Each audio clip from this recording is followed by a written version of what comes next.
Welcome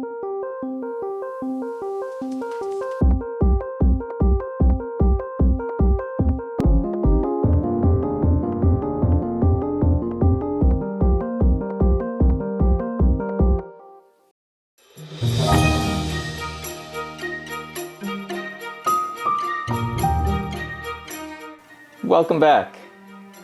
Today's story should be quite inspirational. Every one of us needs someone to look up to, needs somebody who can show us what hard work can truly achieve. So today I have a very special guest, somebody whom I've worked with for a number of years. Her name is Samantha Brock. She's currently an ER nurse, or emergency room if you would, at the hospital where I work. And I wanted her to share her story.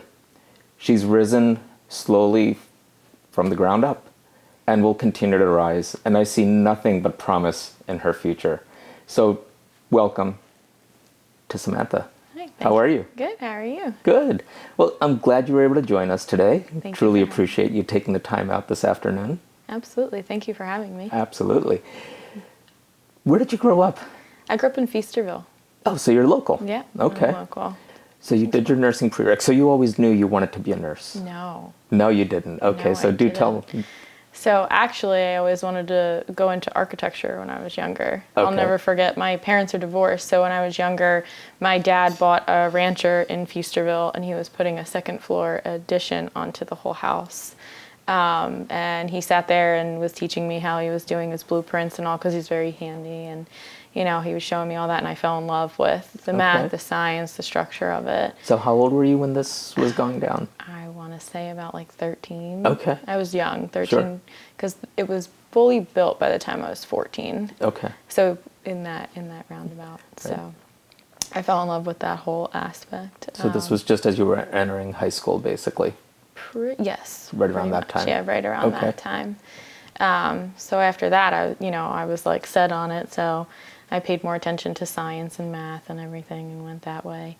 But when it came down for colleges, my family didn't want me to go away. They wanted me to stay closer. So I actually switched to a biochem major, which there was nothing wrong with it, but it wasn't exactly where I felt I was going to be. Sure. And at the time I was serving and bartending as well. So I was working and, going to school. Wow. And I just didn't feel like things were right. So I did stop going to school for a little bit Sure. to figure out exactly what I wanted to do, since what I really, when I was younger, what I wanted kind of got a little bit of screwed. So. You know what? Every journey was meant to be for a certain reason. You've been a fantastic nurse. Thank you. But you rose through the ranks, right? I did. Tell me about that. So I wanted to change my life. I worked for a restaurant, and they wanted me to become a manager because, I knew a lot of the roles there, and I was doing like shift hourly managing, but something just didn't feel right, such as the time before, like something just didn't feel right, and I felt like I was supposed to do something else. So I took a leap of faith, and so I applied for a job in housekeeping at a hospital, and I ended up getting the position. So I started in housekeeping, and then I also bartended at night. I ended up seeing all different units of the hospital, and I fell in love with the emergency room. Okay. So as I sat back, and actually the funny story is that that was the number one place I didn't want to be or didn't want to go. I was petrified of going into it, Okay.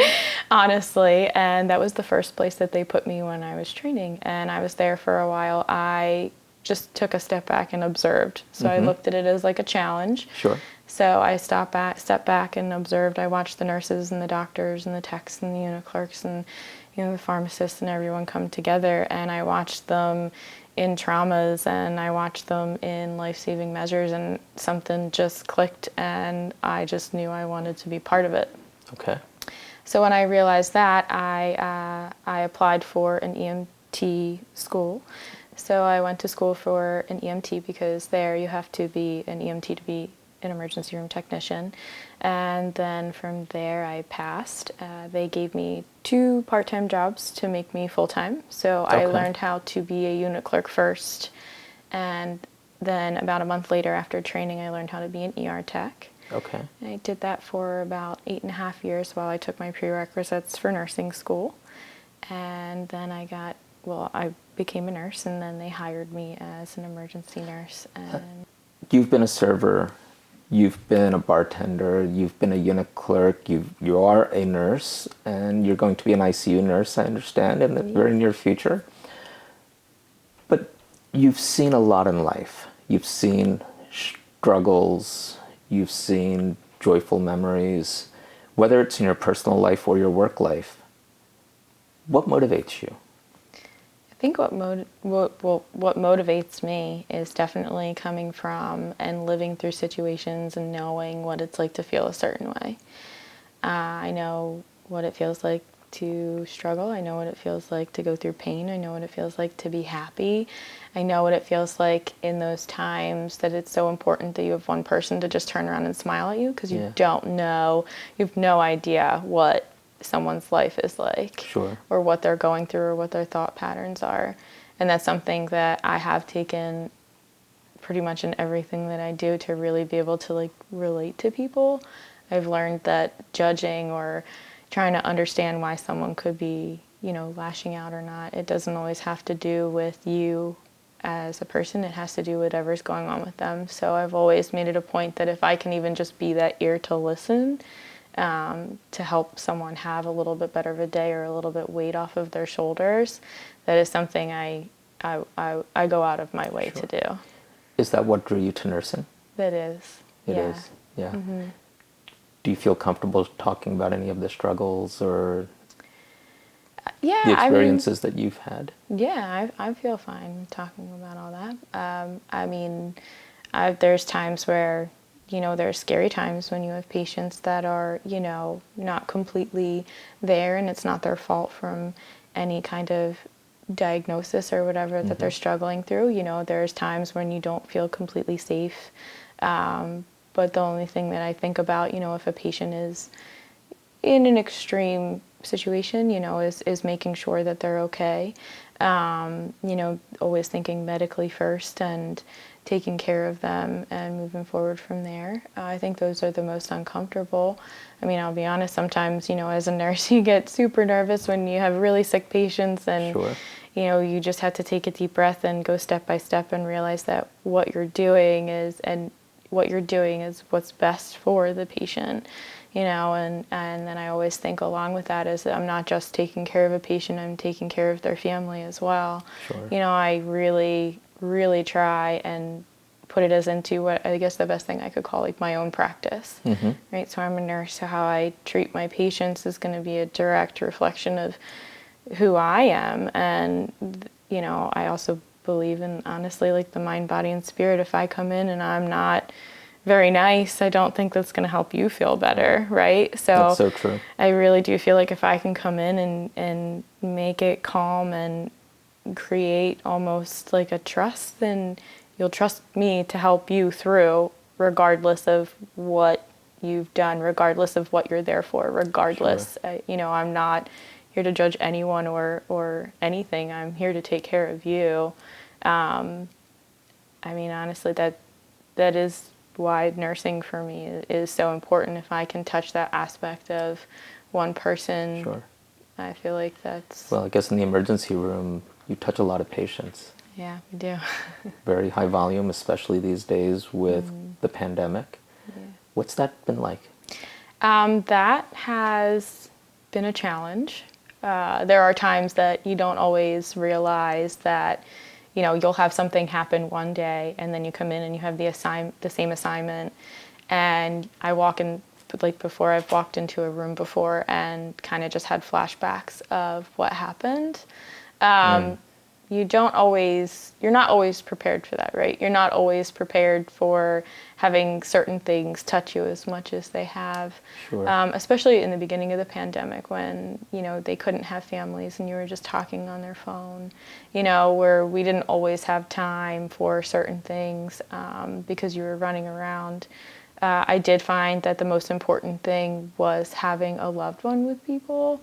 So I was very, very happy when we were able to bring in, people's families, not Sure. just so, there's certain news and there's certain things that people go through that I do believe having someone that you love there with you. Sure. But I will say during the pandemic, we had a lot of diagnoses that changed people's lives. And as hard as it was, personally, I did make it a point to sit there with the patient while they got news that would be life-changing for them. Sure. I made sure the rest of my patients were safe and, I had everyone on monitors and everything. But I think sometimes we forget to take that extra 5 minutes to really just be there to support a person. And I don't think support is the right word. I just think to be present is probably the best word to use. Just sending them a message that you're there for them. Yeah. So nobody else can be around. Right. Do you still get flashbacks? Sometimes, but they're not like they were before. Now it's different. I don't know. When things like that happen, I always look at it as in like a challenge and what do I have to learn from that? So not so much anymore. Now I look at it as in like I was able to learn, I was able to be there, I was able to be as strong as I could in those moments and did everything that I could. And at the end of the day, that's part of it too, is I know that I walked in doing everything I could for those patients and those people. Sure. And to me, that's most important. How did your colleagues deal with the stress of the pandemic? I don't know individually. I know as a group, we really had each other's backs. Right. I know that there were times that it was just, we were tired and, exhausted. And at the end of the day, whether it was we're joking with each other about something simple, nothing related to work, but just being able to be there with each other and support each other when you know that you had a really sick patient and you could turn around and there was someone there. That was just so relieving. We all dealt with a lot of things, and I really feel like we dealt with it as like a family and just head on, there's a lot of us that even to this point that I can recall is like, there's still no other career that I would ever choose. Yeah. And I work with some great people who say the same thing. Yeah. No matter how hard it was, we're looking at it as what can we do from here to move forward? Like, this is exactly why we're here. This is why, and we even talked about it before, this is why we are an emergency room. We haven't been faced with a pandemic or challenges like this before, but this is also why we're here, and we're going to show up and we're going to do the best that we can. And I will say having that as a support and having each other, especially, I didn't see my family during the holidays and stuff, especially when COVID was really high, because we didn't want to get anyone sick. So it was nice having a work family going through, and relating to each other in the best way possible through that. Did you feel appreciated? I feel like there's times where you do and you don't. At the end of the day, yes, I do feel appreciated. I don't know if I can speak for everyone, but do I feel appreciated? I do. I feel like even on an individual base, whether it be patient to patient or doctor to nurse relationship or, everything in general, I do. Yeah. Wow. I don't even know where to go next. I'm just taking it in because as a profession, you've earned so much respect in my eyes. I'm continuously humbled by the dedication, by the commitment of our nurses, not just here in the States, not just locally, but around the world. You've been the hope and the guiding light for so many patients. You've been there, you've cried, you've shed tears with them. I've seen it. Your profession is incredible. The compassion, the dedication that you've shown all of our patients through the pandemic, I don't have the words. I've seen nurses hold patients' hands, cry with them, cry with their families, and it's just incredibly touching. I don't think we would be able to get through this pandemic without our nursing staff, all of them. whether it's locally, nationally, or worldwide. And so for that, I will forever be grateful. And will always look up to nurses as a model for inspiration and what we can collectively do if we all do our part to get through this together and other tough times. So enough about the pandemic and talking some sad topics. What makes you tick? Oh, what makes me tick? What do you do for fun? Tell us. I love to hike. Oh yeah? Hiking, yeah. I grew up with my family is very outdoorsy and everything. So I grew up partially either down the shore with my mom and her family, or I was up the mountains with my dad and his family. But hiking is definitely something that is very near and dear to me. Yeah. I will go out of my way to... Really? Okay. Do you have a favorite spot that you like to go to where you just get away from the world? So there's a couple. I really like Pinnacle Circle. Okay. That's a great one. And then on my list of things to do is Hawk Mountain. I haven't done that yet.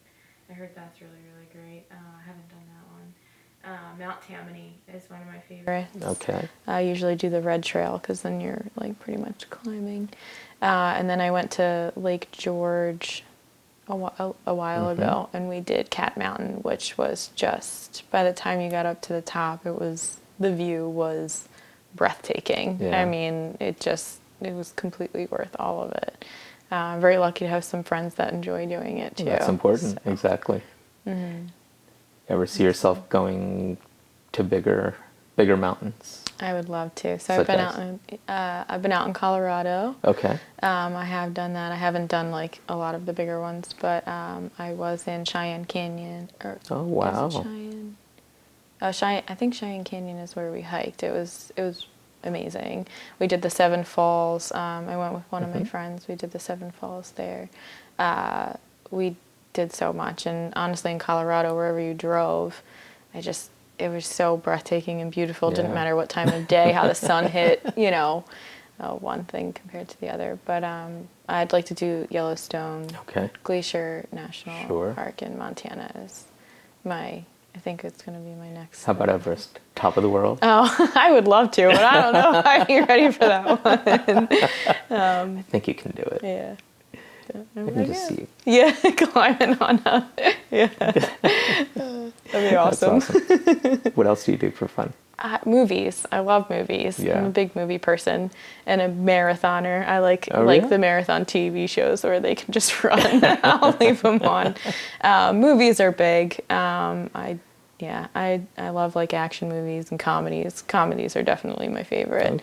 Okay. All-time favorite? There's a whole list. Oh, okay. Yeah. I just like constantly play certain ones. Favorite stars? Favorite stars? I don't really have one. You don't have one, so you just like it all. I just enjoy. I enjoy it for what it is. I don't think I really have like an absolute favorite star. Okay. Not off the top of my head, anyway. Books. I don't read too many books. I watch more of like YouTube like videos or things like that, like motivational things. Okay. I listen to a lot of like Tony Robinson. Okay. So those are things that I do. But books and reading, I feel like I have to read the same thing over and over. So I do a lot of like video. Got it. And things like that. So motivational things. What does Tony say that motivates you? What areas do you like to be looking at or looking into? I like that he puts like a different perspective, because we all have challenging times in our life, and it's easy to like kind of, sometimes we all get into our own funks, so to say. And I will say a lot of times when I'm in a lot of uncertainty or a lot of like not really know what's going on, I kind of just leave it to like faith. But then I also use words as in, helps me switch my perspective. Every day is a new day, and, you just continue to rise above, and, things are put into our life for a reason, and, look at things as in growth, not, Sure. as in anything negative. So that is something that I really like to listen to. What were some challenging times that you may have gone through, if you feel comfortable sharing? Yeah, I do. So I guess it was in my journey going towards nursing school, it took me a little bit longer to do my prerequisite courses. I did stop taking classes for a little bit. I also didn't complete like classes, and I did end up with like not so good grades on that transcript for that time being. I had a very personal, close family member kind of become under the influence of drugs. And it definitely took a hold of my family and myself, very, very close to them. And I couldn't not do something about it. Like I couldn't not be there for him. I wouldn't have been able to like live with myself if something happened to him. So I did put my life on the back burner to kind of rise above. And you know, I'm not perfect, so I definitely struggled with with sadness at the time too. So even just kind of getting myself back up, that was probably one of the really, really scariest times that I've had to encounter through growing and learning how to manage and get through, was having something like that happen.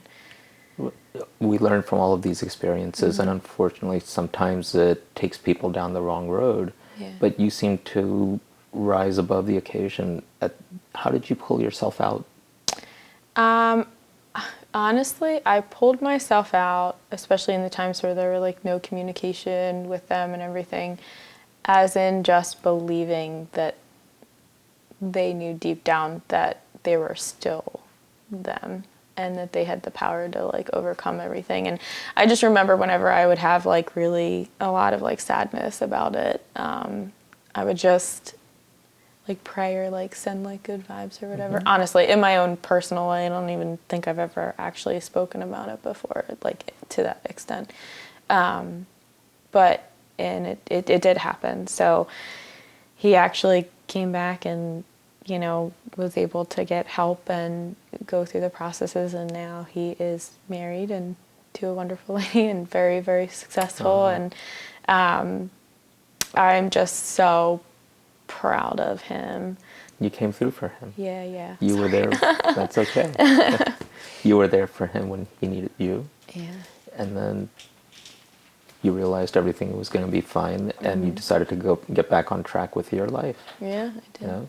And that's okay. That's what we're supposed to do for you know, people that we care about in our lives. Yeah. So kudos. Thanks. Well, yeah, I wouldn't. So then after that, where did the journey take you? The journey took me, I went back to school, so I started taking my prerequisites, and then I also dove a bit more into work. So I was able to learn how, I really dove into like the trauma and things like that. Actually, by the end of me going during nursing school and all, I was actually able to train into, I was training people for the traumas and able to do that part. But I will say one of the struggles that came from all of that is I did get to a point where I did want to give up. I did apply for nursing schools a couple times. I never told them why I had a certain area on my transcript that wasn't too impressive, even though I did retake the classes and did more successful in them. So I actually got rejected from nursing school 5 times. Wow. Well, that's amazing. And you still kept up with it. I did. You didn't let it get you down. I did at one point. I'm not even going to say that I didn't. I did get very sad and very upset about it, because for me that was everything that I wanted to do. I felt like that's what I was meant to do, was meant to touch people in that kind of way and have that as a profession. So I got very, very upset. I was starting to look for like other jobs, other places. I was still taking classes, and I did feel like every door was shutting in front of me. I didn't know what was up, what was down. I was very sad. It was, you know. It would be hard not to be. But what was it about number 6? What made you apply a 6th time? I decided to be raw and truthful about what happened. I just threw it all out there, and I was like, this is who I am. This is what happened. If you accept me, accept me. If you don't, you don't. So I actually, 3 different schools I chose when I was applying. I was just literally giving it 120%. So I called each school and I talked to their admissions people, and I spoke to them about it. And I was like, you know, I did apply previously. I know you guys have my records and everything. Is there someone I can talk to or something I can do at any point to explain or, be able to show why on paper, those markings were there. Sure. And I'm very happy I did that. I was able to talk to a lot of great people. And I wrote a letter to the admissions.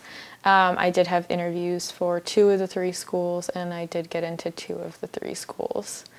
After that, I ended up choosing St. Francis all around because I loved they were just such a great clinical strength, and I've heard nothing but greatness about their nurses that came out of there. And I personally worked with nurses, so as in anything else, I felt it was the right move, and I leaped in and dove in with them when they accepted me. So they're who Sure. I ended up choosing. So you've seen a lot, you've done a lot in the emergency room, and now you're moving on. I am. What's next? I am. So I'm actually starting in the ICU. Okay. Yeah. I'm Fantastic. starting. Congratulations. Thank you. I'm very, very excited. I'm very excited to learn from the staff up there. I'm very excited to learn from the doctors and, learn how to become a better nurse, a better caregiver with everything. I am so excited. I will miss the emergency room. I am very thankful, though. They did say that, I could still come down whenever for some extra time and everything. Exactly. They'd be crazy not to have you there. Thank you. But I'm so excited. That's awesome. Yeah. That's awesome. What are you looking for? Oh, that's a good question. I don't know. I feel like I'm just kind of trusting my gut right now and going day by day. I feel like a lot of times I've had goals in place, or, I feel like, I have a mindset and that this is what's going to happen. This is when it's going to happen. This is how it's going to happen. And none of it ever happens that way. Besides, like school and things like that. But I honestly I don't know. I feel like once I get up there, and I learn, and I don't want like a distraction from that. Like I just want to dive in, learn, and then I think I'll make a decision. I am in school. I do online school, so I'm in my bachelor's. That's pushing me right to my master's. I mean, school-wise, I'm back and forth on, what I want to do with that. Sure. But I feel like there's a whole other segment in the world out there that I haven't completely made a choice yet. I have till, I think, December to really make a decision. Nice. So I'm just... So, 5-year plan? 5-year plan. Oh, I mean, I'd like to travel a little bit more when we can. Just kind of go and see things. I'd like to have more of school under my belt and at least a decision on where I want to go. Sometimes I think about, like nurse anesthetist, or I think about, like a nurse practitioner. So I'm very much back and forth with one of those. So my career definitely. And just like being with my family, and I don't know, I'd like to buy a house. I really am interested in real estate. I kind of want like little condos everywhere.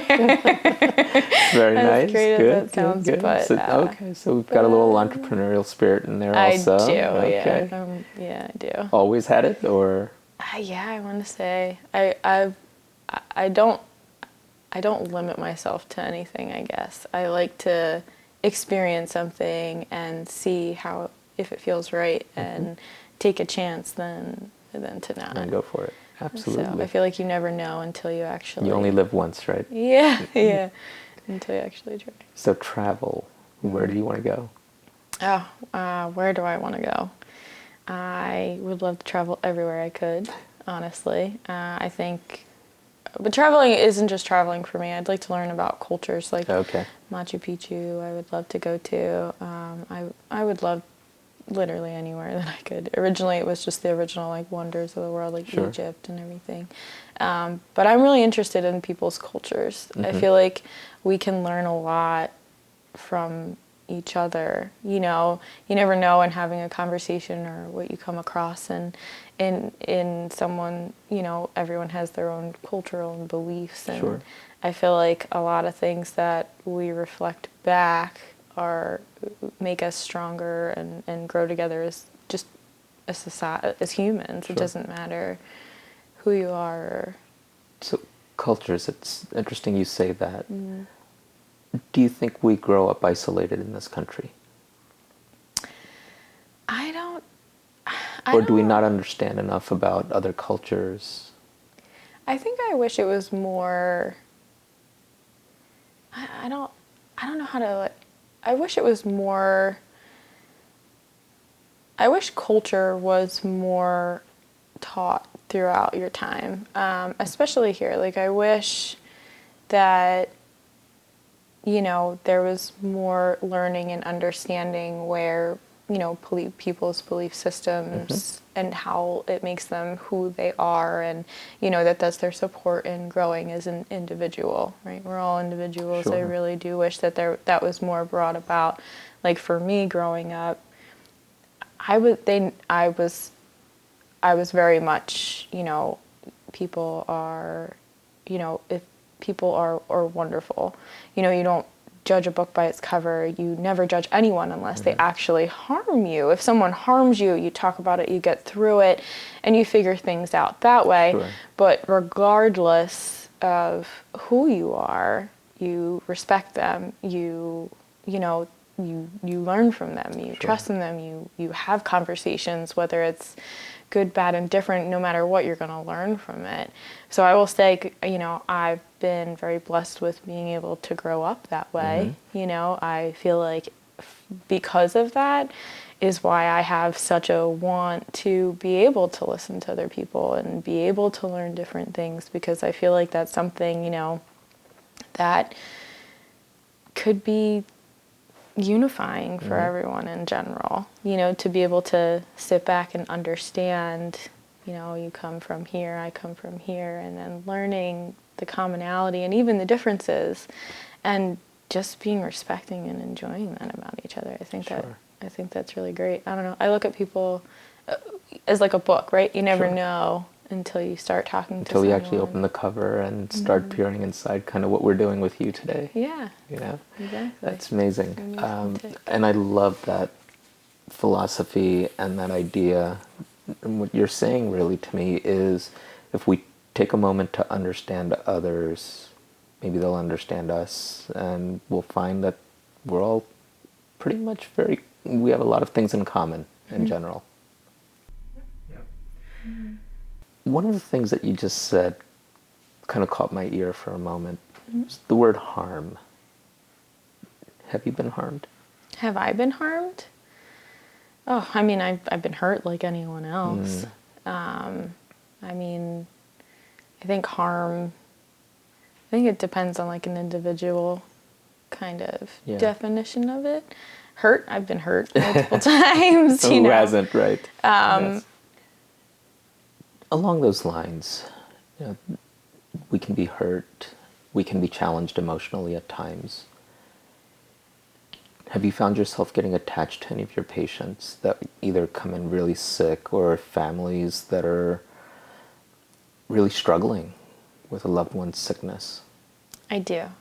I probably do more so than other people. I think, honestly, I feel like being able to be vulnerable and emotionally attached to my patients is where I learn how to assess the situations, by being a comfort for them. Honestly, I try to do it with every single one.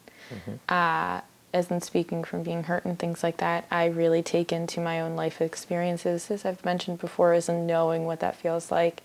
I can't imagine how scary it is for someone to come into the emergency room not knowing what's going on. Like, we never see anyone on their best day. We always see them on their worst. That's right. So I do probably emotionally get a little bit more, because it means something to them. It means something to me, you know, to be able to have that connection. I mean, obviously not like an over emotional thing, but to be able to connect with someone, I do think you need emotion with it. I will say, I think due to either things in my life or just how I am, I am able to, I guess, separate it when it comes home. I mean, obviously there are certain times that they will stick with you. You know, there's a lot of things from, you know, a lot of situations that and patients and family experiences that I have come across that I will never forget, and that has definitely influenced me as a person. Sure. Whether good, bad, or indifferent. However, I do wish to give that back too. So wherever there's a good thing, I like to try and keep it good. If there's a bad, I like to try and make it good.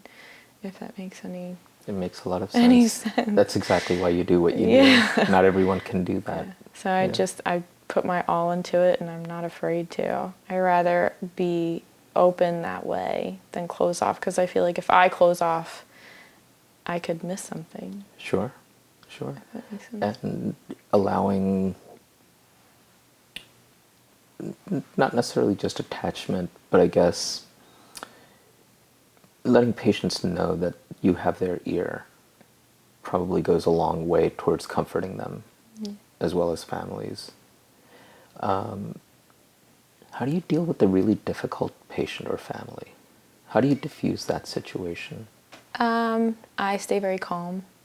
I try to stay very calm and like speak in one tone. I do speak to them, I'll answer their questions multiple times, even if it is rephrased, a couple different ways. I can't always say that it does work or it'll always work, everyone's different, but that I really do try.